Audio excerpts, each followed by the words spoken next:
This is our first stop. It's the Holyrood House. It's the Queen's residence in Scotland. She's not here today, and so we will not be having tea with her, but I'm going to listen to the guided audio tour and take a few movies. This is the Abbey. Very interesting. I must say, the Holyrood House could use a bit of work. Although I wasn't allowed to photograph in there, I think it's because the English would not want it to be seen. It's shabby. They should be ashamed of themselves. The Russian palaces that had been completely destroyed were far more renovated. Being here is different. It's rather magnificent, if you can imagine what it used to be and before it all crumbled away.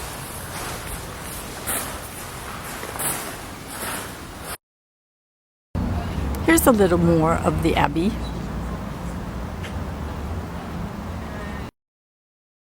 This is just another view of this Abbey. Here's a little English cousin of the squirrel at home. I learned from photographing the Monet garden that they don't really translate well. Gardens pretty much look like gardens unless you're in them, and then you really can appreciate them. And then you get to look at the beautiful Scottish hillside. Beautiful green. It's a little rainy today, but that's why it is so green. This is the Scottish version of Cole. It's their Parliament building. I'm not too sure about this kind of bamboo effect they did on the windows. You can see it up there and on the roof. Oh, I don't know. I don't think it's going to compete well with some of the other buildings I've seen. This is a nice example of the architecture. We're walking up the street on the way back to the hotel, and it's busy now. This is the touristy area. Like I was saying, this is the touristy area. You can see them all, and you can hear that lovely music in the background. I don't know if I'd be much for bagpipes as a steady diet, and definitely not at my wedding. There are many woolen shops and kilt shops. Jonathan will be trying his kilts on in a while. He does have lovely legs. I was saying, there we are. Oops, Cheerio, the Starbucks, and one of our famous tourists. Oops, they're coming ahead. There's a man, he's gonna pass by, but that's okay. We're on our way to dinner, and this is the street. This is called, this away. Jonathan's pointing in my, yes, there it is, up there. I just thought this is a little quaint little street. It's Friday night, people are out, and that's we're on our way here. This is our first restaurant. It's a nice surprise. The food looks great. And there he is.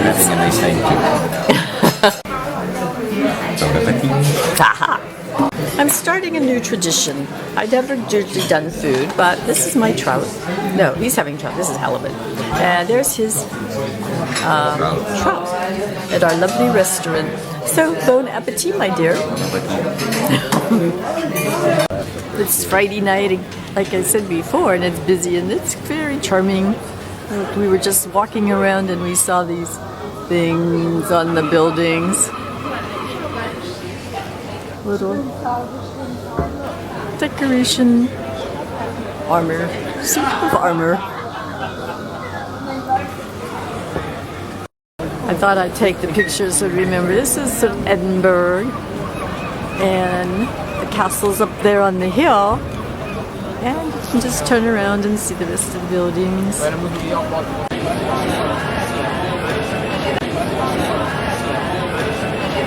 There at the Black Cat, it's Friday night. I thought I'd show you. This is the nightlife. Many people out and about. For the being young and then going out on Friday night, sitting outside, drinking beer. It looks good to me.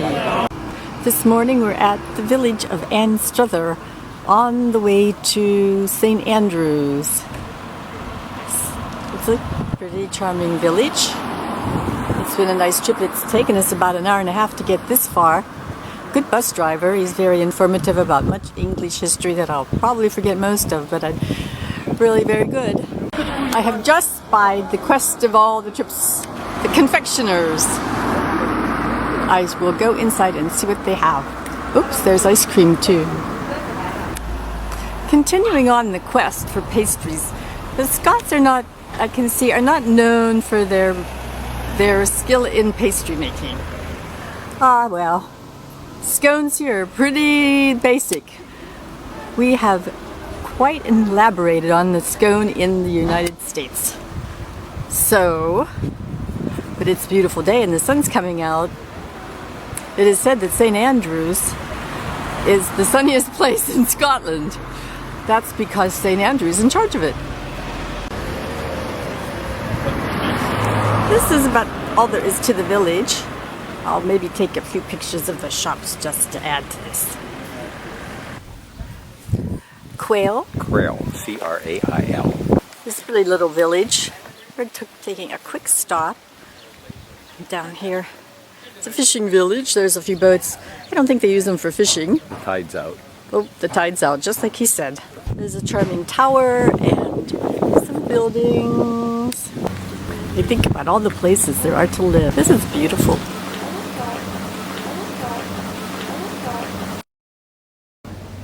Jonathan was just telling me about the green and how it rolls.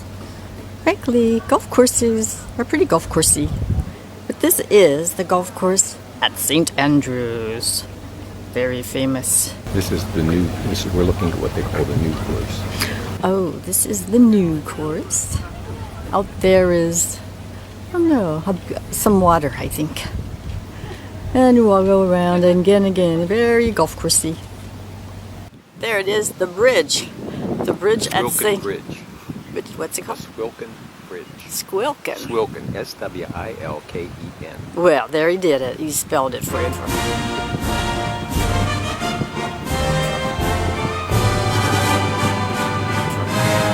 Then, the fairway's right in front of the clubhouse. And besides that, as we move this way, notice that not too far from where people tee off is a road. That can be a bit challenging.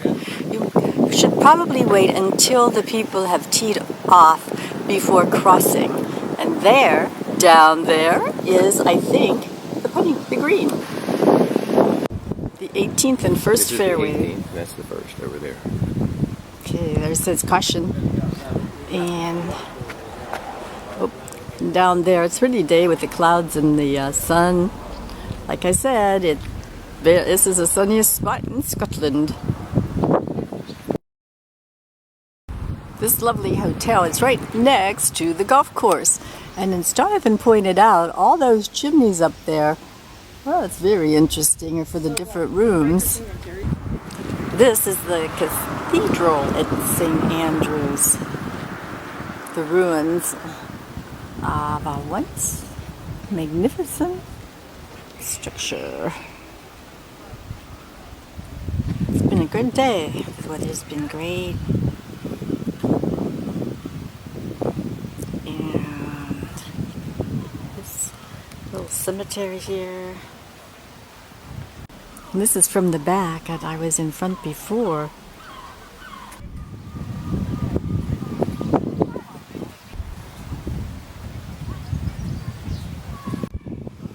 Just goes on and on. This goes back towards the front where we came in.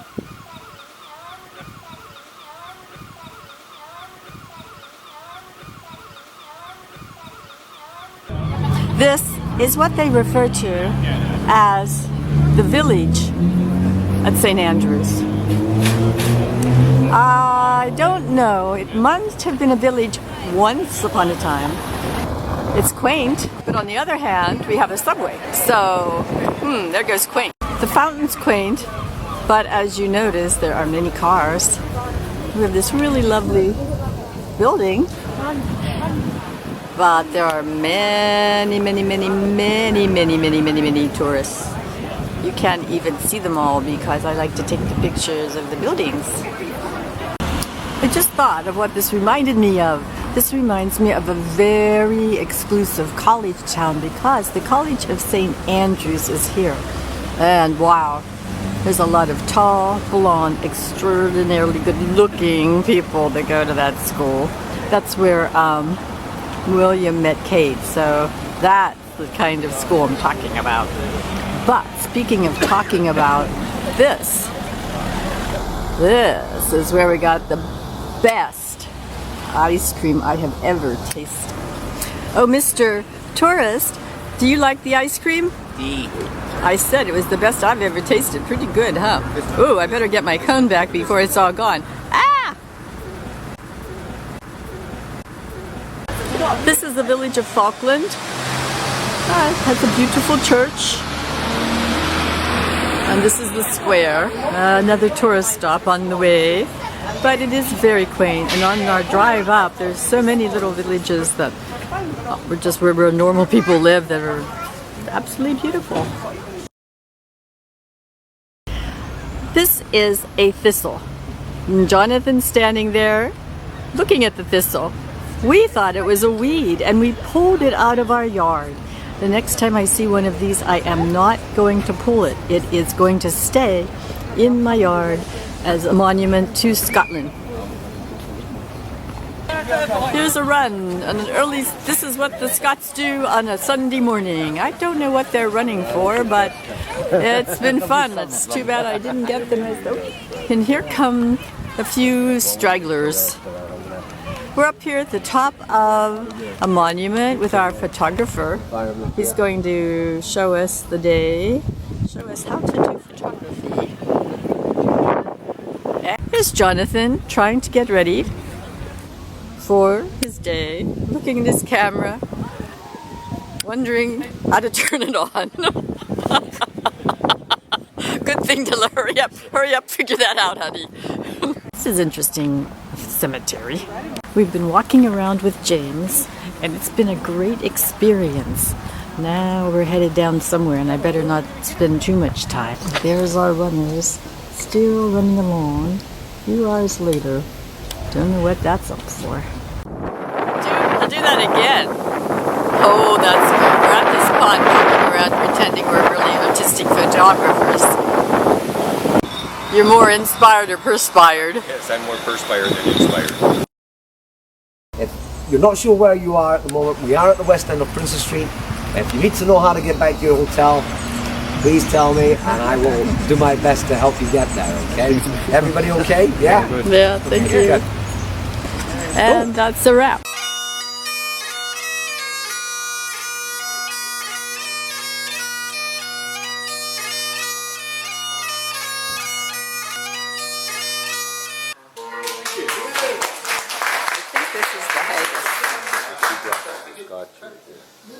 Ladies and gentlemen, this is the haggis. Tell you a bit about that in a minute. Short piece of music I played there. It's called A Man for All That.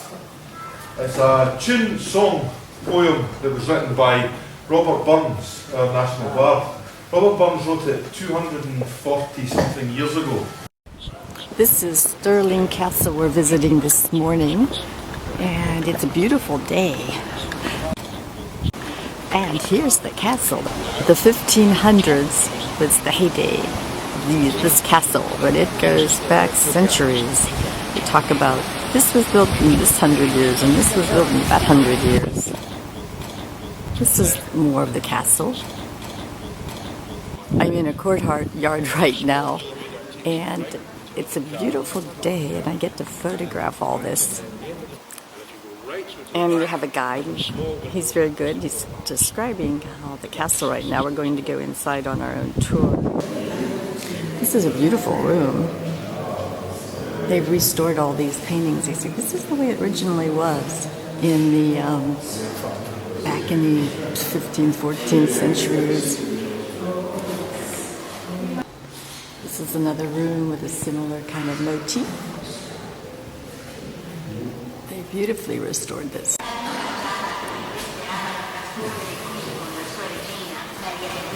This is another room, and the interesting part of this room is this coat of arms. This is the Queen's bedroom, quite different. They slept in smaller rooms nearby. These were for show.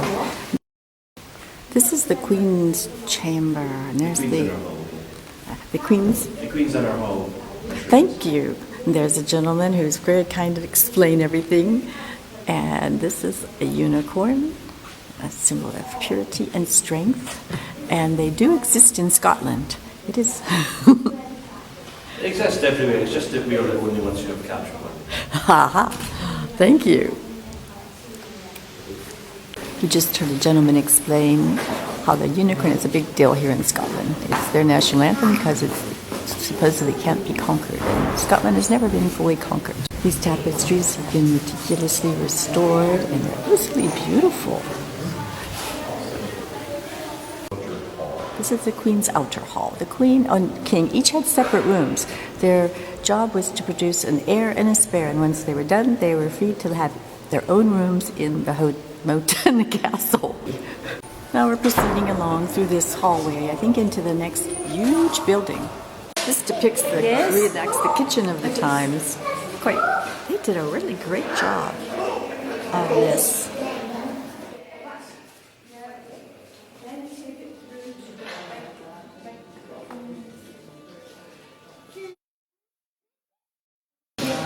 This looks like they prepared quite a feast in those days.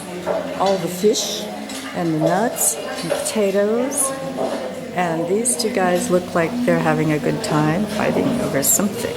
Perhaps they're practicing their boxing. But just think, they had quite the wonderful, elaborate feast without cuisines. Cuisinarts, microwaves, fancy ovens.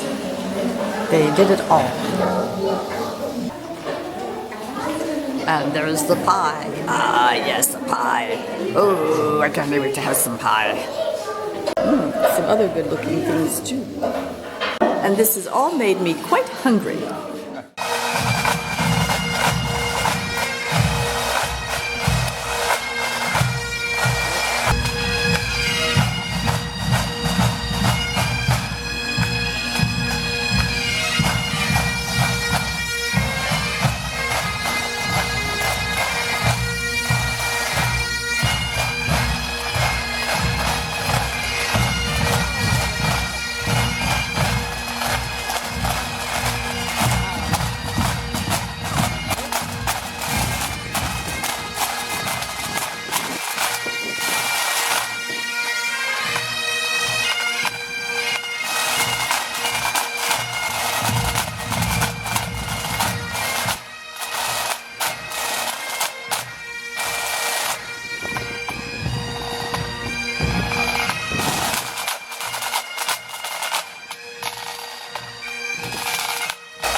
Even on the yacht, they brought the Royal Rolls Royce. You can look out onto the sea and have your tea. This is where they like to play.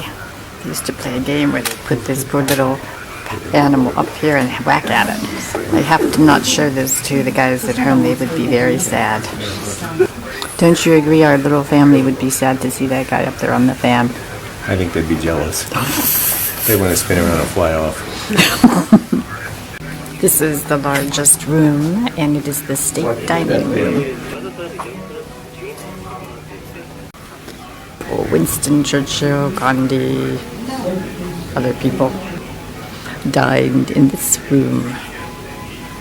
Tuck thinks of everything. This is where we'll be bunking tonight. We get to sleep on the Britannia. And there's a little corgi. He's here to keep me company. Yep. Told him, we're sleeping here tonight. This is where the people who didn't pay as much for their talk are going to sleep. They have to bring their own mattress. Jonathan has pointed out this is the 4th bar we've seen on this ship. And this particular glass here, as you might notice, has a round bottom. So you can't put it down. He told me that. A yard of beer. A yard of beer, as he just said.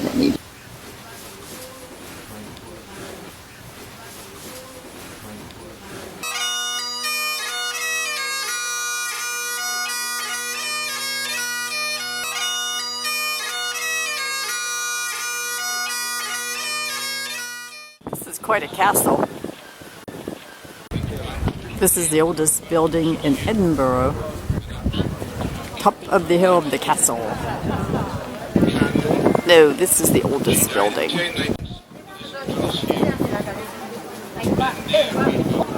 This is more of the castle, but oh dear. They're in the Great Hall. I'm going to turn around this way. You can get the idea of this Great Hall, where it was constructed to impress the visitors and convince them of their great power and wealth.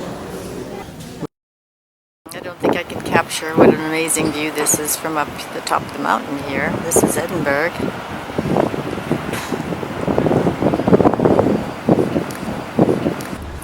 We're on our way to the Lake District. We're going to see, this is an abbey that's en route. And we're going through the Lake District, and we're going to see Hadrian's Wall today and Wordsworth's home. So all the school teachers are very happy about that, I've been told. Oh, there is a little bridge down here. I'm sure Jonathan is up in the abbey photographing away. But I don't think I'm going to make it. We only have a 20-minute stop, and we have to do photographs, lattes, and the loo. And as Jonathan said, that's the origin. Skip to the loo, my darling. This is Hadrian's Wall. The remainders of the fort. It is fenced in now by another type of wall, so people don't steal the stones. Used to be they stole them to build with when they didn't know any better, and now tourists, I can never trust them. Here's a tourist now pretending that he just wants to take pictures, but if you don't keep an eye on him, I bet you'll find some rocks in his pocket. Here's a bigger section of wall. The wall was 16 feet high in some places and 11 feet high in others. It's 73 miles long, and it took 6 years to build. It wasn't very long. Took 3 million pounds of stone and 15,000 soldiers who had nothing better to do at the northern Romans up here in the middle of nowhere in North Scotland than to build this thing. Kept them busy. It wasn't built to keep people in or out. It was built to collect taxes. Taxes were collected because trade between the southern and northern part of the island was in process, and so they just closed off the south and the north and set up gates. Pretty interesting. The men who built this wall were artisans and skilled craftsmen. They weren't slaves, and so the wall was been 1,300 years, and this is what remains. As Jonathan just said, this is the Bath, better known as the Bath. We are going to Bath, but we probably won't be taking any baths in the bath. This is the real bath. Jonathan has corrected the situation. I can see it's much deeper. Plus it's close to the water. Plus it's closer to the water. Maybe you've already heard that. We've just finished taking pictures of Hadrian's Wall. Now this is the wall that Hadrian built. Well, it was supposed to be 11 feet to 16 feet, so it's quite a bit shorter now. This, I would say, is 4 or 5. That's our tour guide. She's very nice. Her name is Susie. This is the cathedral in Chester. Chester is one of the only 2-walled cities, and that's what we were doing this morning, exploring this beautiful city. And we're inside the cathedral, and it's very beautiful, The ceiling. And very large. This is only a part of it.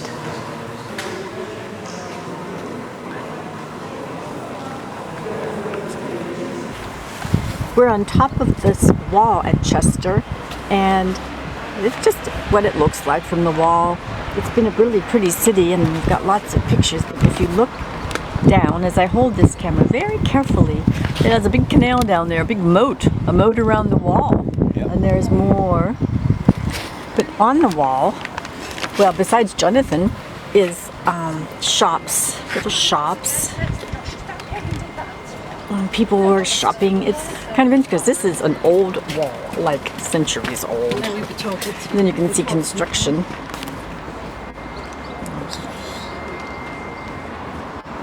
That's the Blue Coat Hospital there. Aha. Very good. We're here in the city of Chester, very old city, one of the last walled cities in the United Kingdom. The Public Works Department is very busy maintaining the park. This is their lawn mowing company, and these guys basically it's either eat or be eaten.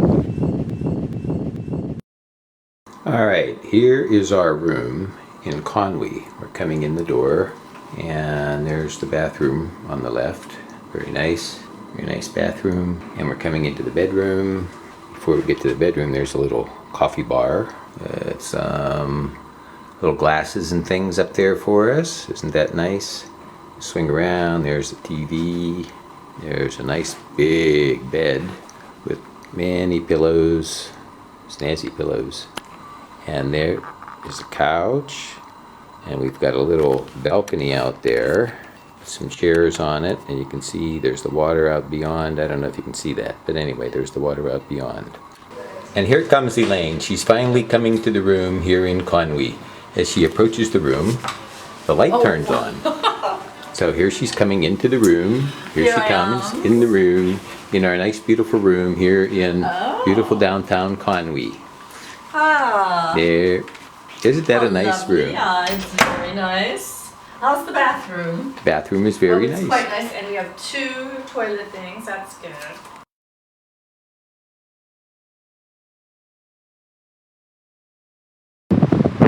It's Friday morning, and we're at the Welsh seashore in a city that we can't pronounce. It's a very interesting language. Working my way around. It's beautiful. We finally have a sunny day, and there's a hotel. That's out there in the distance. It's going to be refurbished, so when it's done, it should be quite nice. There's a beautiful structure down there. I wish we would have been there, but we didn't make it.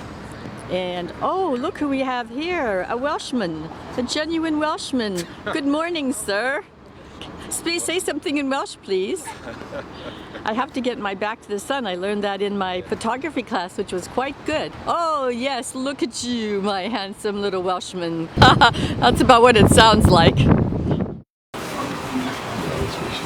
Yes, this is where the Prince of Wales waves to all the people. The balcony off the Carnarvon Castle. It's a beautiful day. Freezing, but beautiful. It's the Elaine effect, I call it. I think the only way one can grasp the immensity of this castle is to be here. But I'm taking this movie to try and capture it.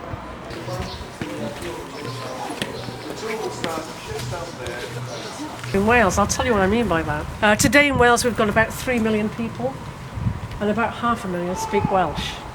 So when you go out into town later for your lunch and so on, walk around the shops here, you'll hear Welsh spoken all the time. It's what we speak at home. Our children are taught in Welsh in schools. And they built this in I think 11 years, something like that. But they had a lot of time and nothing else to do because he didn't have TV. But they had plaster. And so all these walls were white with plaster and paint on the outside. It's beautiful now, but it's just amazing. They were told, Cromwell told them to tear it down. But after looking at it, she says the Welsh decided, well, we'll just go, whoops, here's another Welshman. These some tend to look similar. There he is. I'm getting him. I had to use Jonathan's camera. He's looking out. He's planning his defense. Haha. Anyway, they went to the pub and never did tear the castle or the other castles down. Well, I didn't know Wales was known for all its castles. Okay, this is Conwy. It's a little cloudy, but that's more accurate than sun for our trip. It's a nice little town. We're going to proceed down the road and see what's here. George Dragon was the first Welshman to fight a dragon. There are dragons in Wales. You should know that. Aha! I have just spied it. Oh my goodness. The Conwy Bakery. Well, guess where I'm headed. Typical British Morgan. And the Morgans are all out on their way to church. There. Starting. Keep going. It's over. Keep going. And Susie says we can use one hot card for any one of those. There we come with someone trying to talk to us who never talked to us before in his life, but he decides to interrupt my movie. There's the one. He doesn't even have a clue. Anyway, back to the Morgans. Aren't they charming? Little Morgans all in a row, going to church. So, whatever. We've just concluded a lovely tour of this amazing palace. It's huge, as you can maybe see from this. Many people visiting today. Many portraits of many dukes and queens and kings. And there's 12 Dukes of Marlborough right now. Winston Churchill is, I don't think he was a Duke of Marlborough, but he's the first Marlborough Duke was John Spencer. John Churchill, somebody. They're all related. That's a beautiful organ. They play it on Sunday afternoons, but I don't think we're going to hear it. Oh, and there's my guide. There he is, my faithful guide. Hello. This is Oxford. It's Sunday afternoon and it's very busy. It's a beautiful place, so historic. Many colleges and there's a lot of colleges in the Oxford system. As Jonathan just said, 35. I think it's 38, but he'll say 35. See down there, there's many people. The red tour bus. Very busy. You can hear the other people. I'm up at the top of this tower. Oh, my heart was beating fast going up the stairs. A lot of the buildings are better look on the outside and the inside. I mean, they're just departments and colleges. Now, this one is very interesting out here. It's Christ Church, right there, Christ Church College. Okay. We are now at Christ Church. Inspector Lindley series were here. And that tree should be cut down. But other than that, it's very beautiful and the sun's just right. Look at that beautiful blue sky finally. We didn't have much of that for a while. And it's very busy, see? I'm like fooling you that it's all quiet, but no, there are people way down there. It's very, very busy here today. It's not a quiet little sleepy Oxford like I thought it might be. But there's the church and it is really spectacular. We're gonna go inside. Supposedly this dinner table's in there but with Harry Potter. Potty, not Potter, not Potty. Ah, you know how much I watch those movies. This is a great building. It's a library and it's amazing. It's Sunday evening and the light right now is pretty good. I love the shadows. Trying to avoid people. Okay, here we are. We're here at Stonehenge right now. Those are the rocks right there straight ahead. And we'll kind of work our way around here. There's a lot of people here, so we're going to see a few people in the picture, but it's okay. You see the rocks on top of the rocks sticking up in the air and then the other rocks on top. Apparently this is the only one of these kind of structures that are built like that have the rocks remaining still on the top. Alright, here's a slightly different angle. Kind of pretty close to the rocks right now. Continuing to work my way around here so you can see the stones from different angles. Now Stonehenge isn't just about the stones. This concept of a henge is this ditch with an embankment, which was apparently built first. I don't know if you can really picture, but it goes all the way around in a circle, all the way around where the stones are, right there. And you can see the stones in the background. This morning I'm at Stonehenge. Would you believe it? I'd have never even thought of coming here if Jonathan hadn't encouraged me. There's so many places to stand to get different perspectives on this historic, prehistoric stone. The nice thing, it's so huge that you can take pictures of it without people. And they talk about the stones that are straight up and the stones that are across the top and how they built this. I'll have to look up why.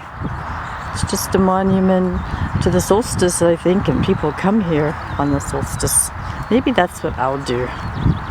Or like I think, you know, people from Mars built it and left. See, here you can see all the people, many people, but they don't let them any closer these days because you know what people do. They make a mess. Somebody would probably push off one of the stones somehow or other.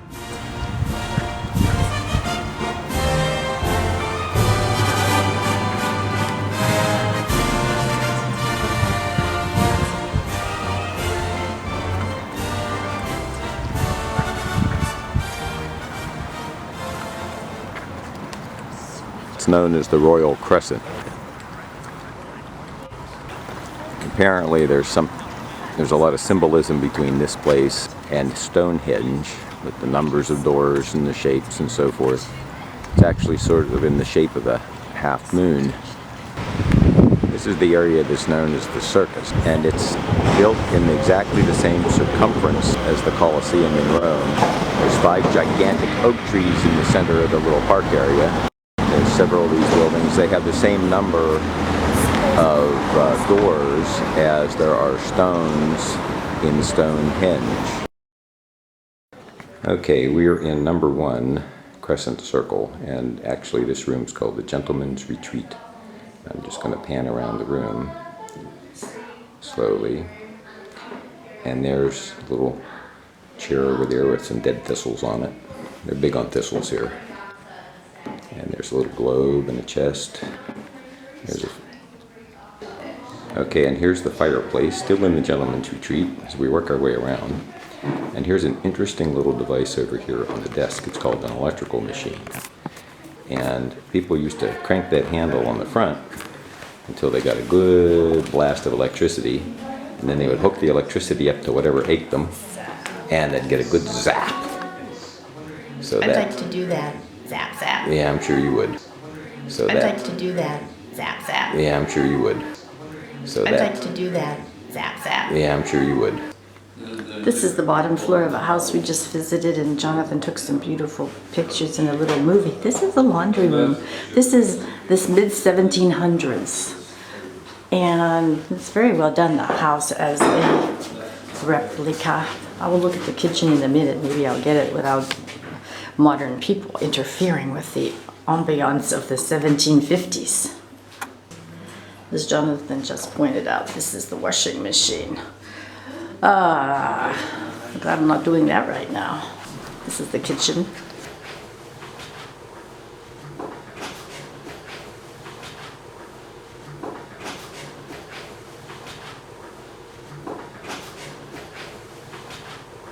This is the Abbey, and it's quite a big church.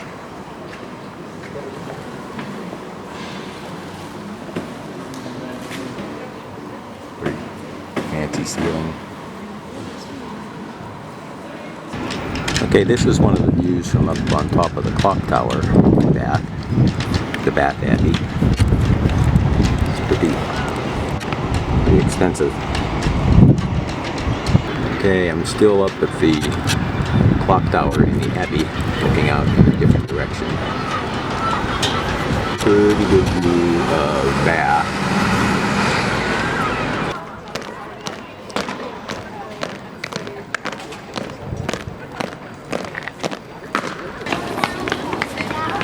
This morning we're here at Windsor Palace, and of all the palaces I've seen, it truly is the most palatial.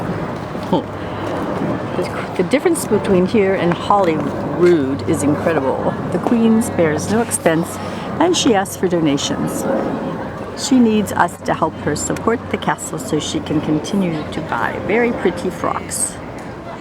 That's a moat, and it's a garden. It never was filled with water. Well, at least there's no traffic. Well, other than people traffic, and there are many peoples.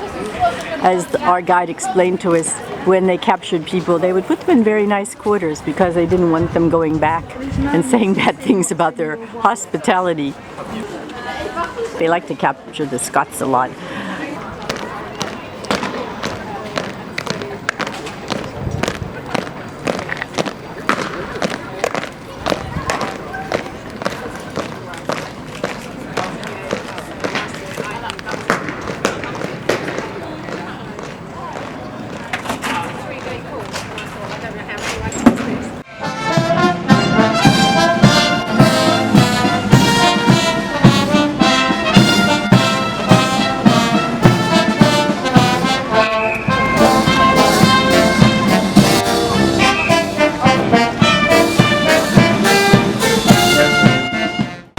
It's Saturday morning and we're in London. We just witnessed the changing of the guard, and it's a lovely day. It's a good day. It's one of the best weather days, but as I pan down here, look, I've heard of crowds, but this is crowds.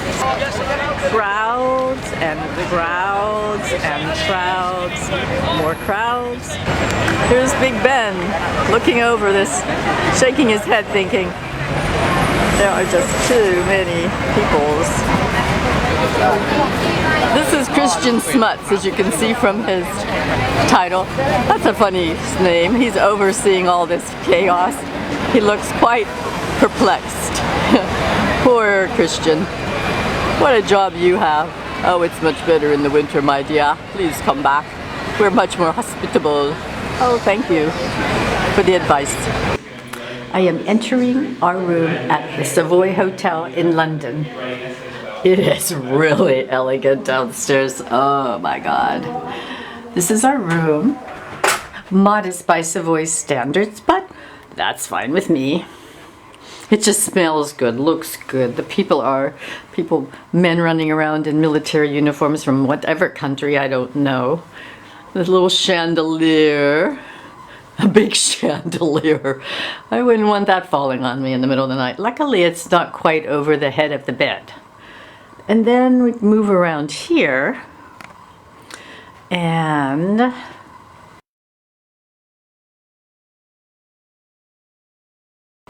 this is another corner. A lovely writing desk. I'm sure Jonathan will write many letters from this desk while we're here. Not. And then there's a TV. Not bad. What's this? I don't know what this is. Oh, it's a coffee machine, I think. Okay, Jonathan can give himself to entertain trying to figure out how that is. And now, while I'm moving around, I'm going to capture Jonathan as he tries to hide behind this lovely armoire. I remembered the word. It's an armoire. There he is. There he is. I'm going to zero in on him. Maybe not. It's locked. Get off. I am going to zero in on him. Oh, there he is. Wow, what a room. Holy mackerel. What a room. Yeah. I'm hiding in the corner. Well, I can't complain about talk this time. Oh, well. Very good. Very nice. Quite lovely. I'm sure someone of the royals stayed here sometime. Or a mistress or something. There's the famous minibar. I wonder what the prices of those things are. Jonathan is displaying the coffee bar. That's quite nice.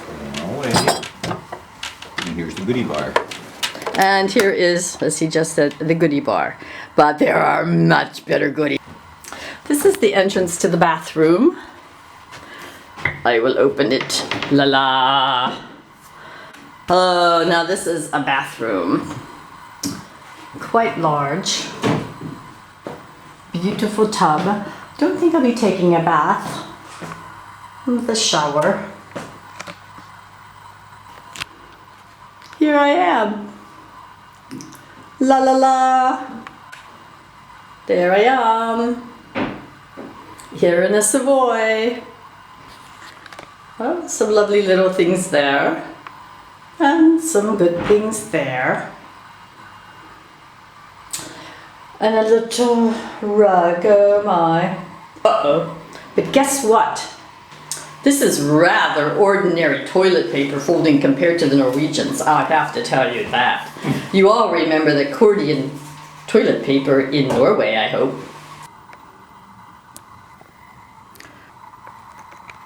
This afternoon we're having tea with the Queen. As you see, she has wanted us to feel at home, so she's got some Savoy cups for us. She has got her ministers to acquire these Savoy cups, and she wanted to include Harrods specialties, and because we're Americans, she's particularly got this chicken BLT for us. And knowing what a fan I am of donuts, a donut. This is a very special donut. It's a Harrods donut. Very special. Very nice of you, Queen. I never knew you were so hospitable. Thank you, thank you, thank you. Harrods is a wonderful place. It's amazing. I don't know, the question there from the talk trip asks what the most amazing thing was, and it could be Harrods and the food court.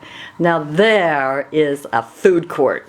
It's the nirvana of food courts. You have reached the highest level of both quality of food and